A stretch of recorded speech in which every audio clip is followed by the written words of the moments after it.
All right, good morning. And as our friend Athanasios would say, bonjour.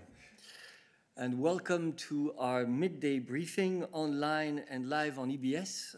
Today is Thursday, the 15th of July.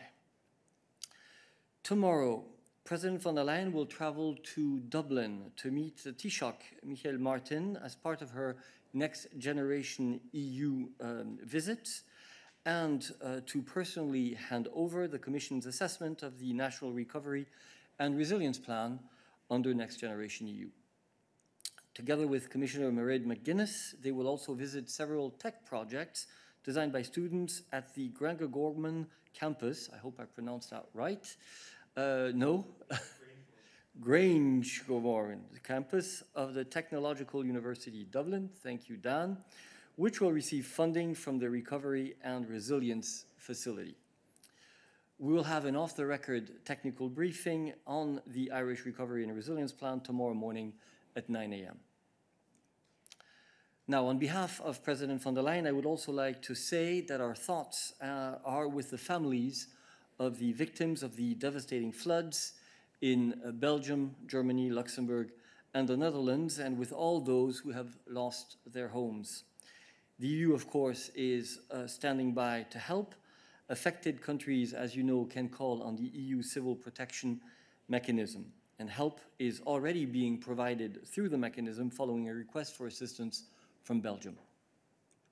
And now I give the floor to Balázs, who has an update on our efforts to share vaccines with our partners across the globe.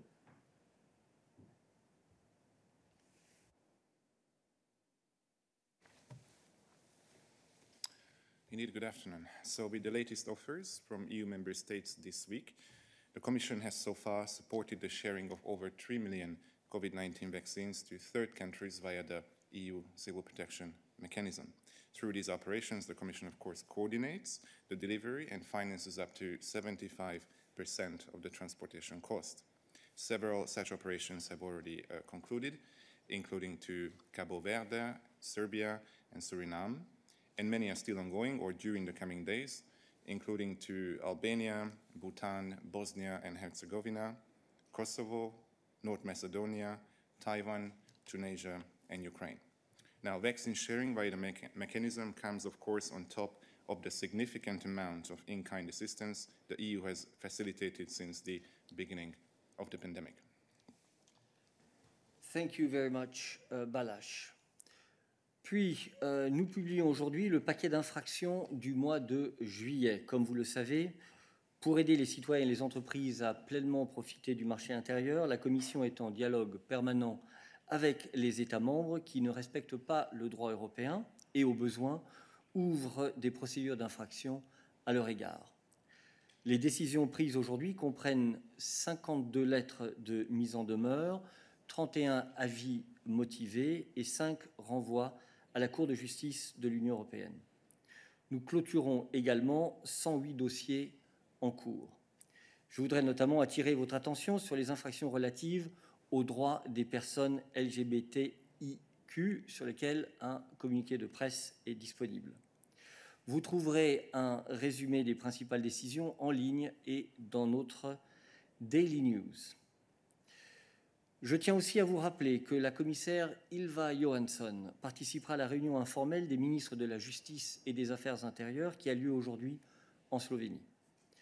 Les discussions porteront sur la lutte contre la criminalité à l'ère numérique, la coopération avec les partenaires des Balkans occidentaux, les prochaines réalisations concrètes dans le cadre du nouveau pacte sur la migration et l'asile, et les prochaines étapes concernant la stratégie pour un espace Schengen plus fort et plus résilient. Une première conférence de presse avec la commissaire Johansson aura lieu vers 17h et donc je vous demanderai d'adresser vos questions liées aux affaires intérieures à cette conférence de presse.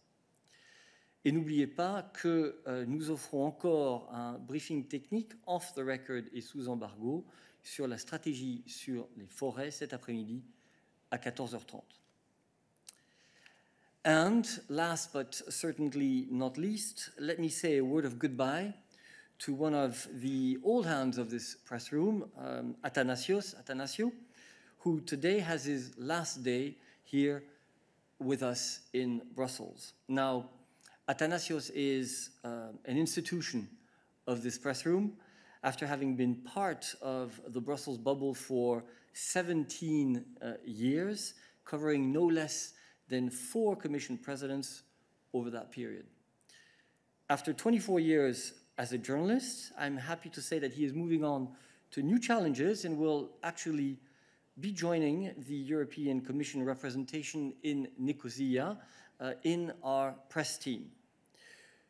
Now, Athanasios, I think I speak on behalf of everybody here when I say that we are going to miss you here in the press room, especially your pertinent questions on halloumi, your support for Aris Thessaloniki, your explanations on flight navigation, and I must say the very professional looking and very European backgrounds that we have seen behind you on the screen over the last year. We also look forward to welcoming you as part of the communication team of the Commission and very much look forward to working with you here in your new role. So Athanasios, this is only a goodbye, or as you would say, an au revoir. And with this, over to your questions, and I pass the floor to Maciej. Hi, good morning. Maciej Sokolowski, Polish TV TVN. Thank you, Eric. A lot is going on rule of law in Poland. I'd like to ask about European Court of Justice, the rule that Poland's disciplinary regime is not compatible with EU law. But yesterday, Polish Constitutional Tribunal decided that interim measures imposed by the ECJ are not compatible with the Polish constitution. So first, I would like to ask about yesterday's decision and what the European Commission is going to do if the Polish government will not comply with the interim measures, and what if the ruling will not be respected and implemented. Thank you, Maciej. Indeed, the Commission is deeply concerned by the decision of the Polish Constitutional Tribunal made yesterday, which states that the interim measures ordered by the Court of Justice of the European Union in the area of the functioning of the judiciary are inconsistent with the Polish constitution. This decision actually reaffirms our concerns about the state of the rule of law in Poland. The Commission has always been very clear on this matter and reaffirms once more the EU law has primacy over national law, and all decisions by the European Court of Justice, including orders for interim measures, are binding on member states' authorities and national courts. The rights of EU citizens and businesses must be protected in the same way across all member states. The European Commission expects Poland to ensure that all decisions of the European Court of Justice are fully and correctly implemented. This includes also yesterday's court order to impose the interim measures on Poland to immediately suspend the application of certain provisions of the law of December 2019 on the judiciary, including on the functioning of the disciplinary chamber of the Supreme Court. The Commission will not hesitate to make use of its powers under the treaties to safeguard the uniform application and integrity of Union law. Are there other questions on this issue? Gabriela.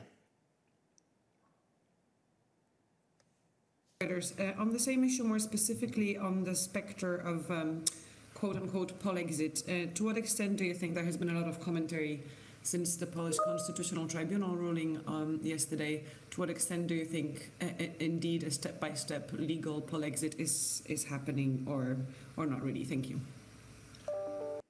No, I have no comment to make on the analyses that are being written or made.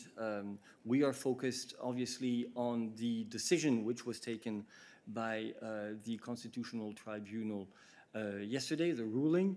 Let me say that we are analyzing the ruling and its consequences, and once that analysis is done, we will decide on next steps. And again, let me let me reaffirm that we will not hesitate to make use of our powers. Tomasz.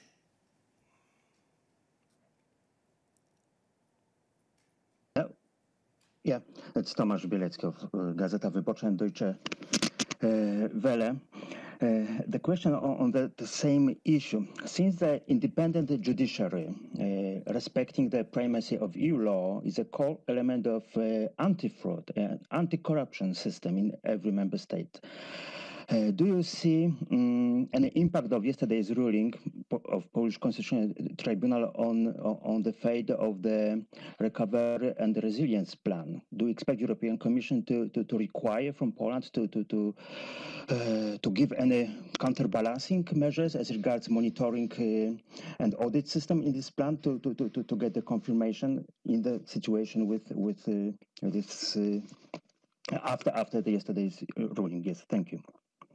Thank you, Tomasz. Well, again, it's a bit early for that. We are analyzing the decision, but it must be clear that the proper implementation of the national recovery plans requires that member states have in place management, control, and judicial supervisory systems that can guarantee the proper use of EU funds and the protection of the financial interests of the EU. So we are obviously analyzing the decision also in that light. Tomasz, you have a follow-up?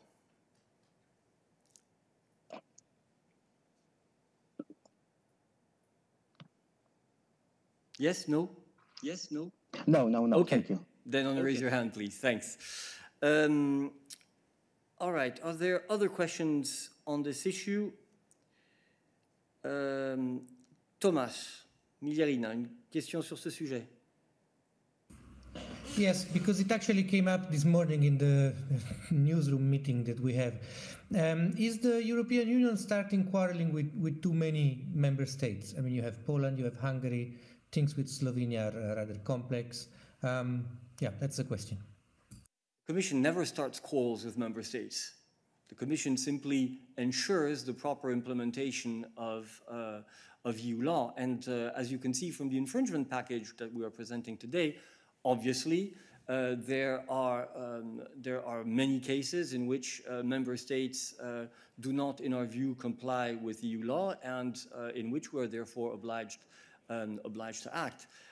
We do not pick and choose. We have to apply EU legislation and EU law across the board, and this is what we are doing. Christian.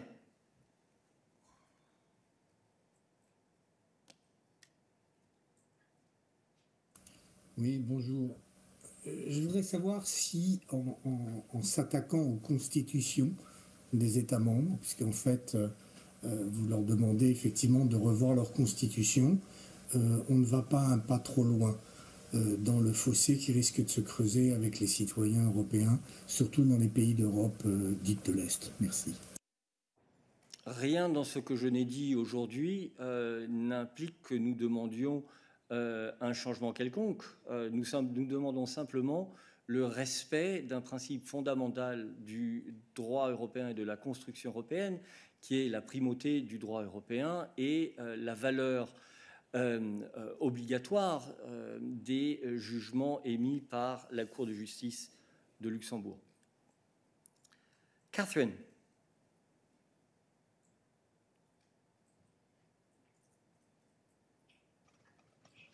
Catherine? I don't know, you have your hand raised? So, is that okay? Yeah, it's fine. Go ahead.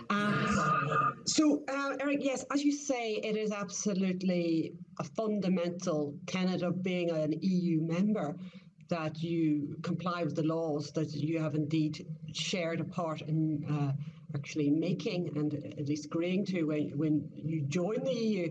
So, given the urgency of this situation, you say you're going to analyse it, but do you have any sort of timeline on when you will respond to these decisions? Thanks. Catherine, obviously we will do this as diligently as we can. We have heard the oral judgment that was passed yesterday by the Constitutional Tribunal, but as far as I'm aware, we do not even have yet the written version of it. So obviously, this is something that we will have to look into. But the important element is that we make clear, very, very clear, our view now that we consider that this judgment is not compatible with the principle of the primacy of EU law and the binding nature of judgments, and that we will act upon this if our analysis confirms this once we have all the elements in our possession. Eric. Oui, bonjour Eric, je vois dans les agences allemandes que la Commission vient de lancer des procédures d'infraction contre la Pologne et l'Hongrie. Est-ce que tu l'as mentionné brièvement, est-ce qu'on pourrait avoir quelques détails, s'il te plaît? Écoute, il y a des détails dans nos documents de presse et dans notre communiqué de presse, mais je passe la parole avec plaisir à Johannes qui remplace Christian aujourd'hui pour qu'il te donne quelques éléments d'éclairage. Johannes. Oui, bonjour Eric et Eric. On a en effet publié un communiqué de presse justement pour ces cas. Tu me permets peut-être de le dire en anglais comme moi j'essaie ici, comme c'est quand même assez, je veux dire, juridique comme contenu. Equality and the respect for dignity and human rights are core values of the EU, enshrined in Article 2 of the Treaty of the European Union. The Commission will use all the instruments at its disposal to defend these values. The Commission is launching infringement procedures against Hungary and Poland related to the internal market rules and the protection of fundamental rights and non-discrimination of LGBTIQ people. On Hungary, the cases include the recently adopted law, which in particular prohibits or limits access to content that promotes or portrays the so-called divergence from self-identity corresponding to sex at birth, sex change, or homosexuality for individuals under 18, and a disclaimer imposed on a children's book with LGBTIQ content. In relation to Poland, the case relates to the so-called LGBT ideology-free zones resolutions adopted by several Polish regions and municipalities. The 2 member states now have 2 months to respond to the arguments put forward by the Commission. Otherwise, the Commission may decide to send them a reasoned opinion and, in a further step, refer them to the Court of Justice of the European Union. And as I said, we have more information in the press release, which is also available in all languages. Thank you. Thank you very much, Johannes. I see only one further hand raised. 2 now. Justina, you have a question on this.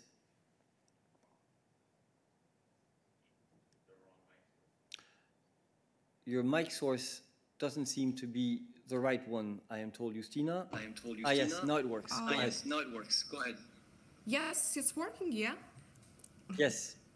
Yes. Okay, cool. Thank you very much. Thank you for the floor. I'm Justina from National Lithuanian Broadcaster. Just to make clarify, because some information was in French language, so European Commission will launch legal procedures against Hungary today or tomorrow, just to make clarify. And what will be the procedures next? So Thank you very much. So the procedures start today. I mean, they have been approved by the college today. So it's the formal launch of these procedures, and they are letters of formal notice against Hungary. If I'm not mistaken, I don't have the document in front of me now, which I should. But Johannes, you can perhaps just confirm we are talking about letters of formal notice in both cases, I believe, for Hungary and Poland. Yes, indeed. Indeed, that is the case. It's actually 3 cases, so 2 concern Hungary. One is on the law that prohibits the depiction of LGBTIQ content for minors or under 18 years old. Another one is on the book disclaimer, as I just mentioned, and the 3rd case is on Poland in relation to the so-called LGBT ideology-free zones that some municipalities and regions had proclaimed.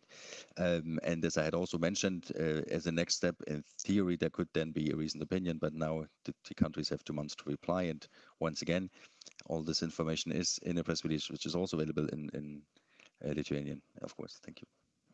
Exactly. Thank you. Tomasz, we come back to you. Yes, thank you. I have a question now on LGBT rights and Poland. This Polish infringement procedure is based, as I understand, on the lack of the loyal cooperation between Poland and the EU and the European Commission, which is quite new as it comes to the infringement procedures areas. And I'd like to ask if European Commission has considered or is going to consider and broadening the scope of Article 7 procedure regarding Poland to broaden it by going to this LGBT ideology-free zones area. Thank you. Thank you. Listen, we are launching an infringement procedure. I think that is the important news of the day. We will not speculate on any other actions that the Commission might or might not take on this issue. So I see only one more hand raised. Vlad. Thank you, Eric. Vlad Maximov for Euractiv. I'm wondering about the timeline of this, since you've already sent a letter on the 23rd of June, if I remember correctly, to Hungarian Justice Minister, and they've already had a chance to reply. Now, looking at the announcement of the infringement proceedings, they are pretty much the same legal points: EAVMSD, e-commerce directive, and several articles of the TFEU. So my question is, why are you giving 2 months to for Hungary to reply? They've already had a chance to. And from my understanding, there's no obligation to actually give 2 months for a member state under TFEU. Thank you. Thank you.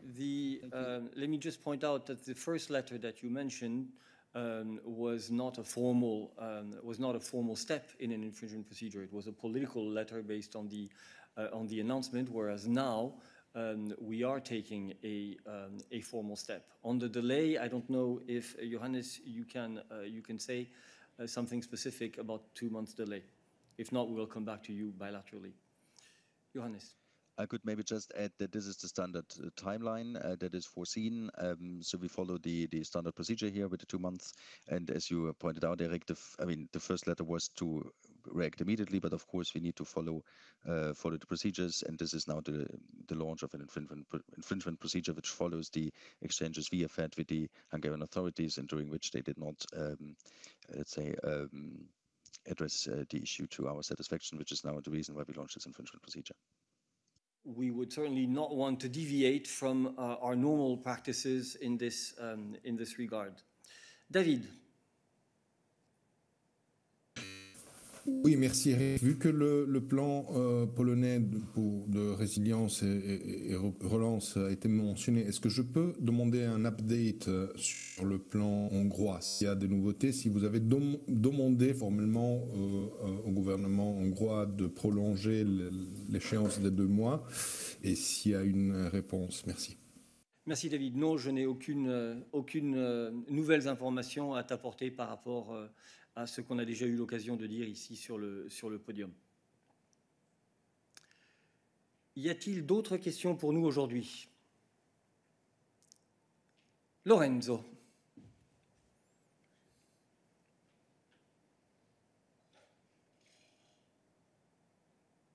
Oui, j'ai une question de caractère d'organisation, en fait. On a repris depuis le 1er juillet la présence physique, même si on est peu, mais hier on était beaucoup ici, mais il n'y a absolument plus de press release de papier.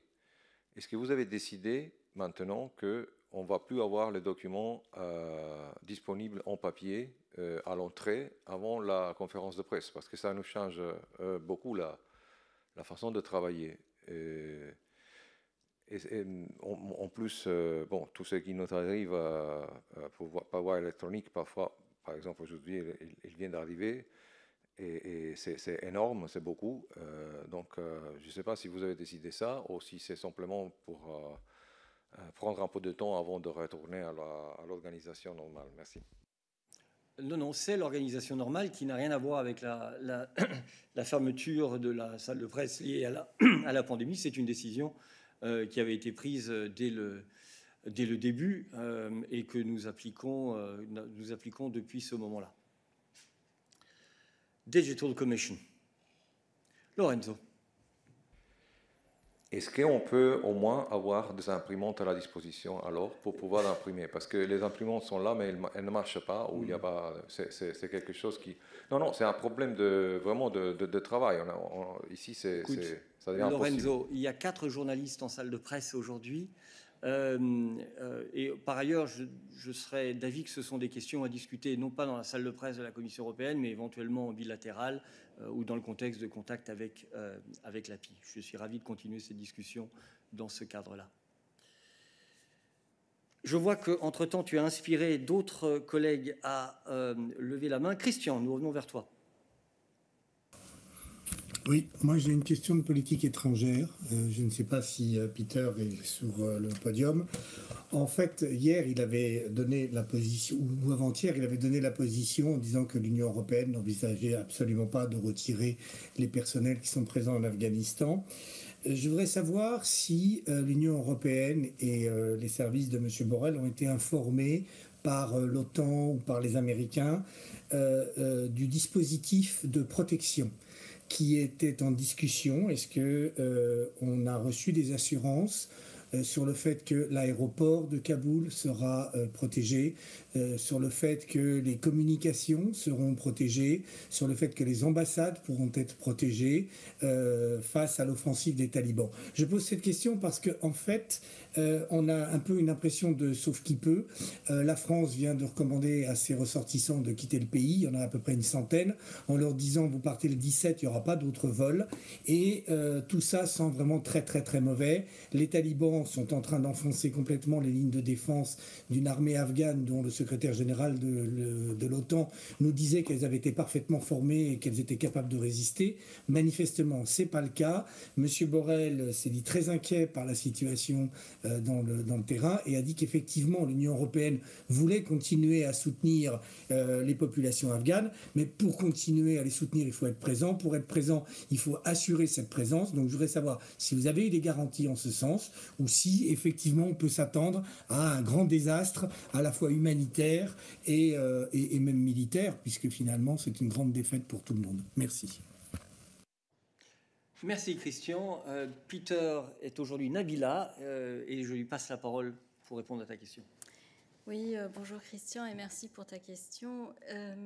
Je pense que le représentant a été très clair lors de sa conférence de presse qui a suivi le Conseil des affaires étrangères et il a clairement montré qu'il était très inquiet par la situation en Afghanistan. Aujourd'hui, il est très important et on le répète, que les Afghans et le Afghan Owned Process continue.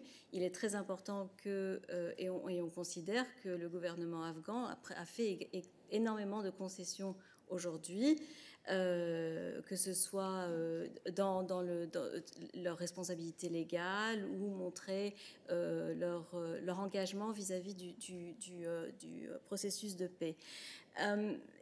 Nous sommes aussi conscients qu'il y a énormément de violence aujourd'hui et de plus en plus de violence en Afghanistan. Les talibans en sont responsables et c'est inacceptable. Et on continue de penser que ça représente un obstacle au processus de paix. Et que ça, c'est contraire aux engagements qui ont été faits par les talibans dans le US Taliban Agreement de février 2020. Voilà, je pense que je n'ai pas plus à ajouter sur le moment, à ce stade.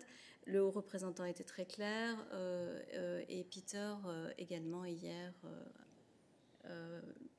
sur le podium. Merci. Merci beaucoup. Christian, tu as une question de suivi.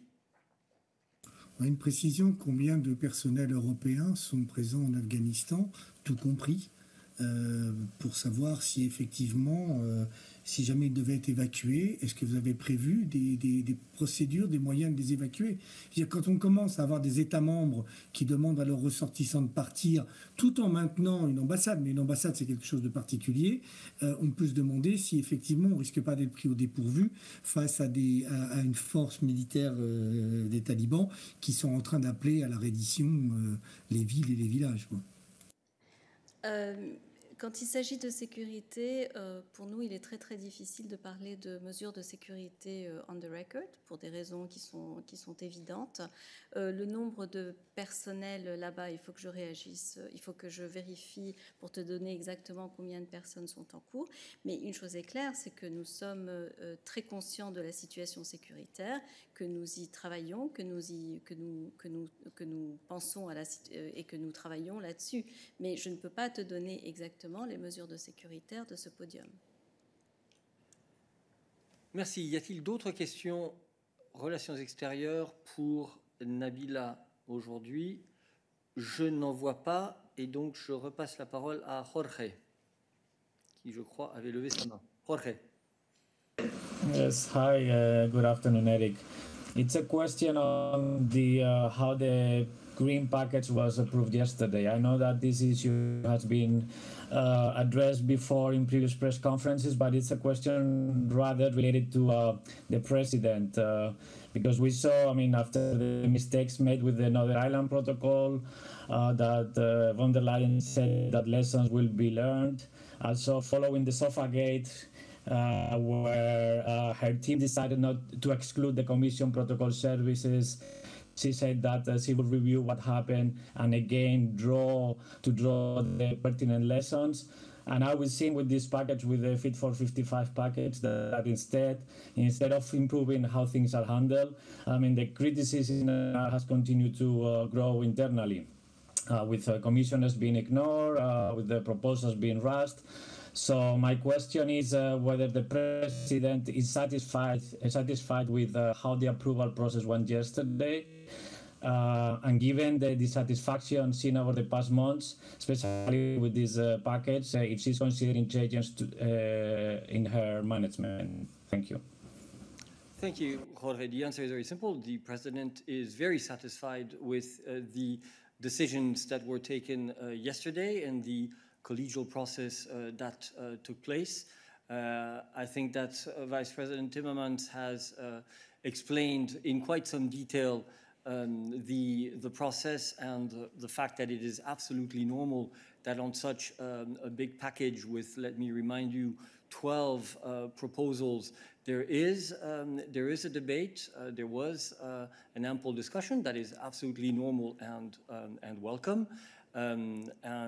Therefore, you saw yesterday here on the podium a significant number of commissioners presenting the package this morning as well. This is a college process. It is not a simple written procedure, and it involved all of the commissioners, all of their cabinets. There was an orientation debate to kickstart the process at the beginning. So we had a full-fledged college debate on all of this.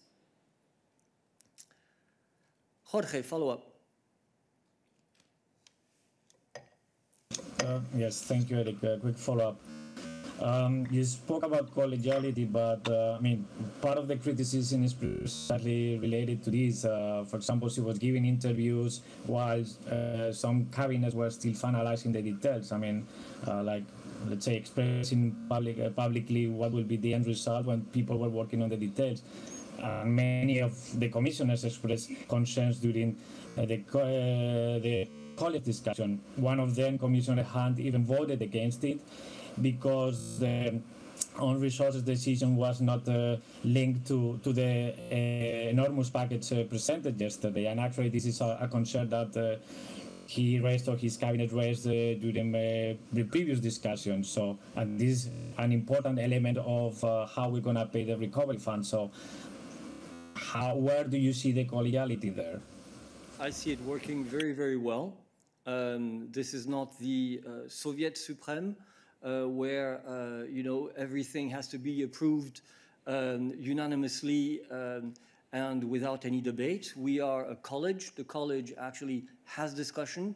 It has debate. It may happen, and that is entirely normal, that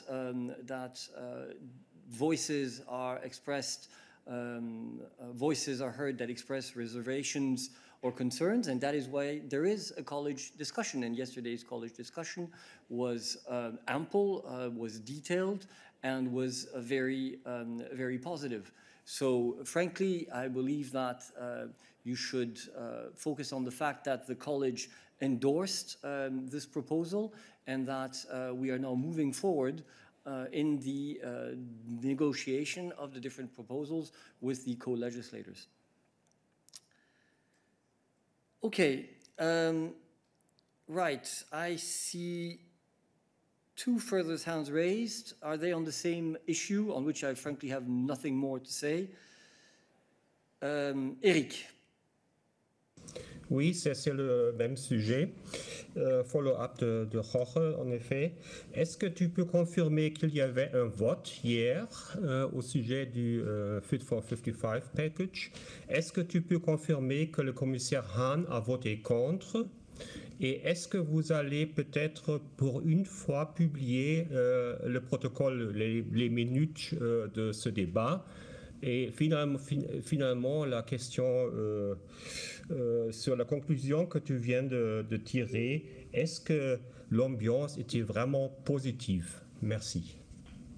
Alors, la réponse à tes deux premières questions est oui et oui. Il y a eu un vote. Oui, le commissaire Hahn a exprimé une voix dissidente.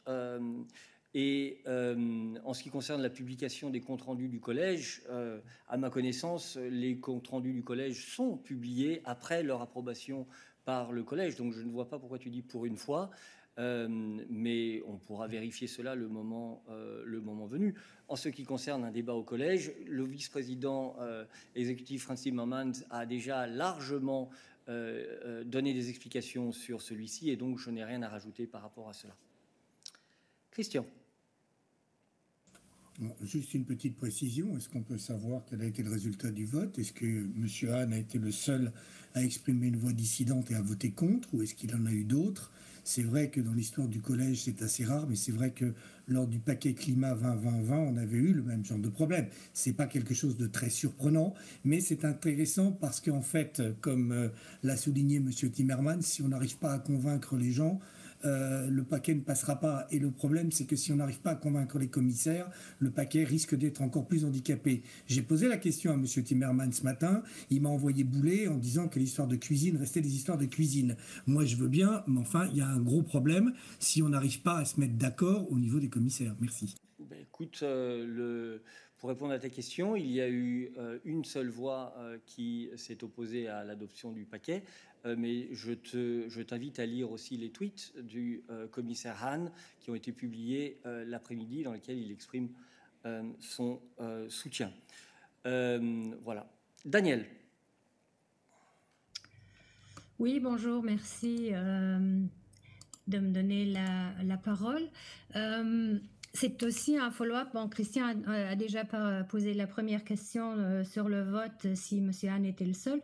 Le commissaire Nicolas Schmit nous a dit hier qu'il faudra, à son avis, revoir la question des compensations du point de vue social, qu'elles seront très probablement pas suffisantes, et que la Commission va revoir cela en septembre avec une évaluation des conséquences au point de vue du social. Est-ce que tu peux confirmer cela et un peu préciser peut-être? Merci.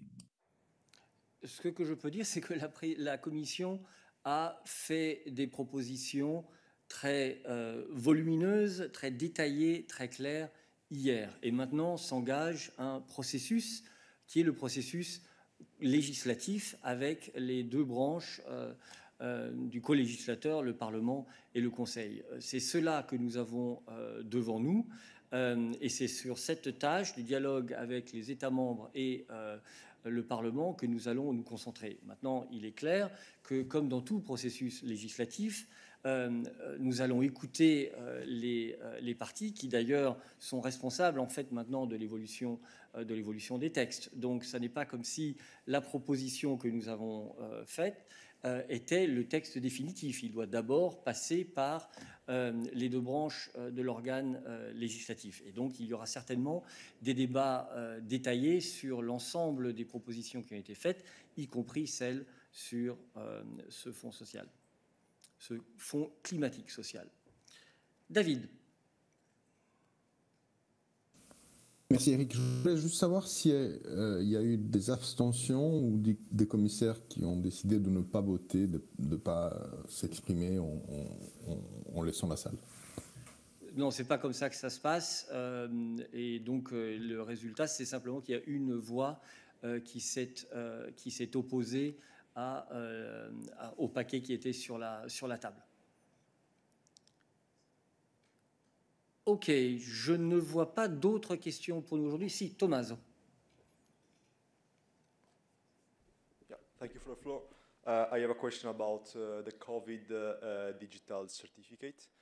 I'm sure that you are aware that in many countries there is a debate about the possibility to extend this tool from a travel certificate to a pass in order to access restaurants, public transport, and even some public services. Does the Commission support such extensive use of the so-called Green Pass? And if countries require you to do so, are you ready to coordinate this extensive use, maybe proposing some common rules as you did for the travels? Thank you. Thank you. This would normally be a question for Christian, so I pass the floor to Johannes. Yes, thank you. So this is a question for member states to decide whether they want to have certificates used for, as you mentioned, to access restaurants or other, let's say, domestic use. This needs to be based on a national legal basis. However, if a member state decides to do so, we would then expect that the EU digital COVID certificate would also be accepted to avoid that travelers need then to have another domestic certificate in the country where they travel to. So if a country thinks about such a use, it should then also accept for that purpose the EU digital COVID certificate. Thank you. I see no further questions for us today, so thank you very much for your participation. And tomorrow, Dana will be chairing the midday briefing, as I will be in Ireland with the President. Thank you.